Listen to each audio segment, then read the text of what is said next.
భారత ప్రభుత్వం అధికారికంగా ఒక స్టేట్మెంట్ ఇచ్చింది. వజీరిస్తాన్ ఏదైతే ఖైబర్ పఖ్తూన్ఖ్వా ప్రాంతంలో ఉన్నటువంటి పాకిస్తాన్లోని ప్రదేశం ఉందో అక్కడ ఆత్మాహుతి దాడిలో 13 మంది సైనికులు స్పాట్లో ముక్కలు చెక్కలై చనిపోయారు.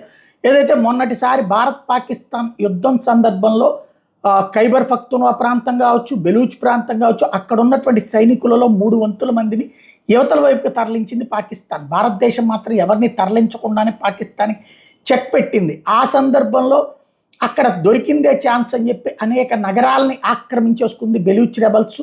ఇప్పటికీ ఆ ప్రదేశాలు పాకిస్తాన్ చేతికి చేరలేదు. అట్లాగే ఖైబర్ పఖ్తూన్ఖ్వా ప్రాంతంలో తెహ్రీక్ ఈ తాలిబాన్ పాకిస్తాన్ వివిధ ప్రదేశాలని స్వాధీనం చేసుకుంది. ఇప్పుడు టైం దొరికింది, ప్లస్ అమెరికా అండ దొరికింది, యుద్ధ విరామం దొరికింది.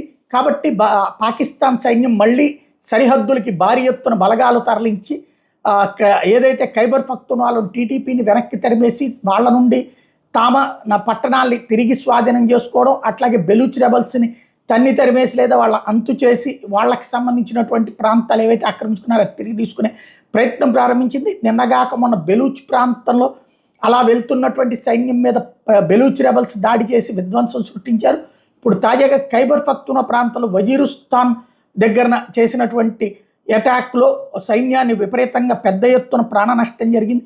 దాన్ని భారత్ మీదకు తోసేస్తూ పాకిస్తాన్ చేస్తున్న ఆరోపణలు భారత సైన్యం ఖండించింది. అధికారికంగా విదేశాంగ శాఖ ఒక ప్రకటన చేసింది. తప్పుడు ప్రచారాలు చేయొద్దు, తప్పుడు వ్యవహారాలు చేయొద్దు అన్నటువంటి పాయింట్ చెప్పుకొస్తోంది.